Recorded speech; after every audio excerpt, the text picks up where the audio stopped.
Hello everyone, I'm Ligaya C. Gildo.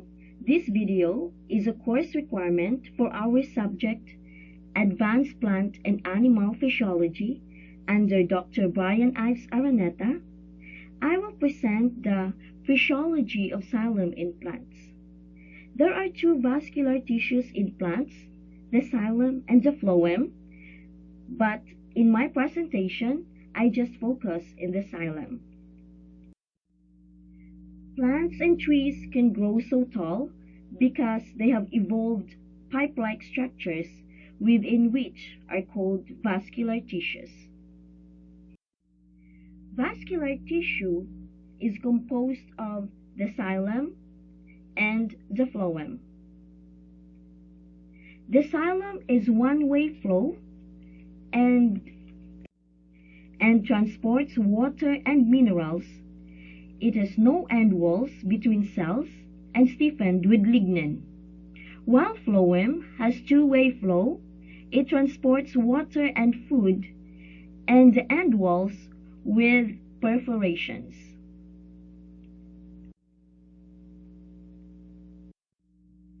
Xylem is responsible for conduction of mineral salt and water from roots to upper region and also provides mechanical support to the plant body.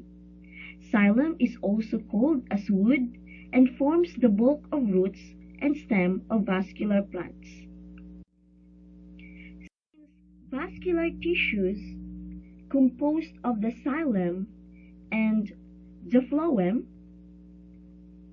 they transport two things.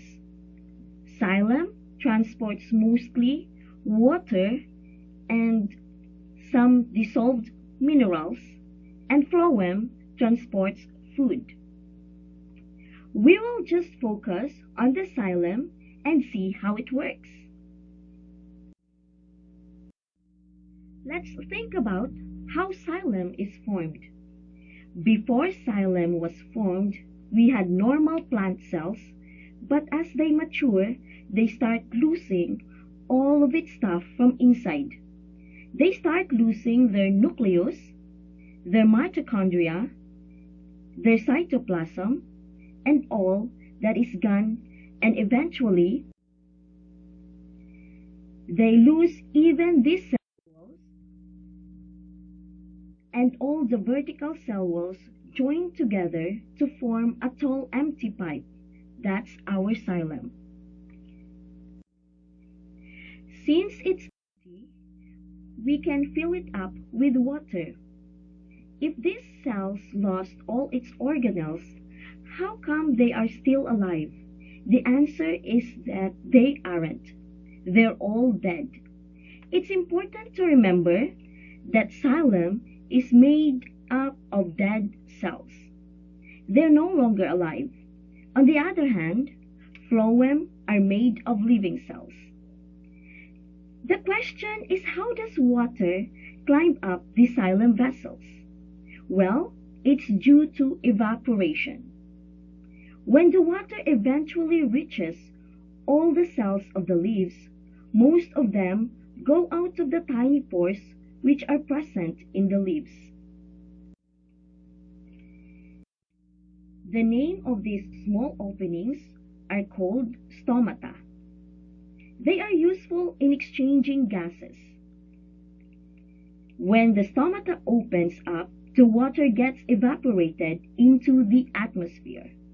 How does this evaporation help in pushing the water up? When the molecules of the water move out, it automatically starts pulling on the molecules behind them.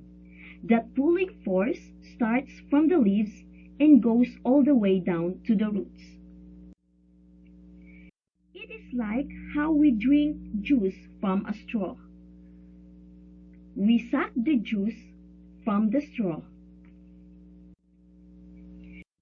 In plants, the evaporation causes the suction because with which the water gets pulled up.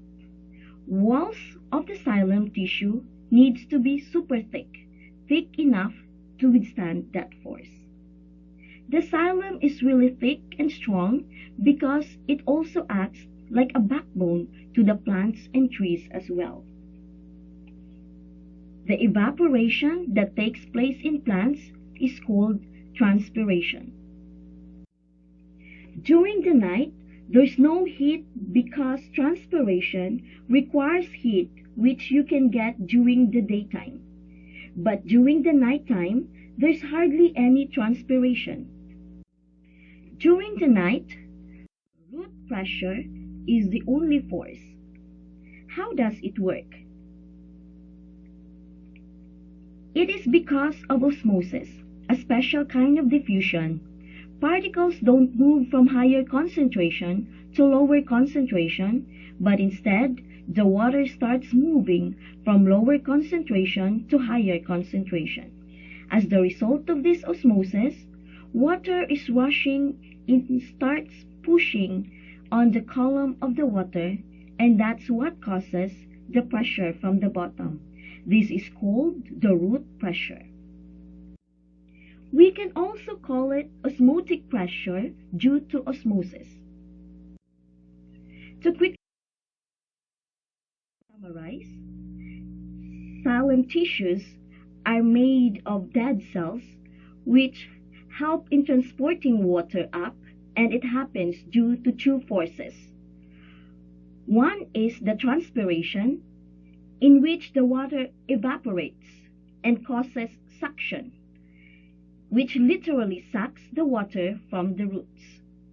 And we saw the transpiration also helps in cooling the plants off. The second pressure is the root pressure. The roots are actively absorbing the minerals, increasing the concentration and thereby causing osmosis.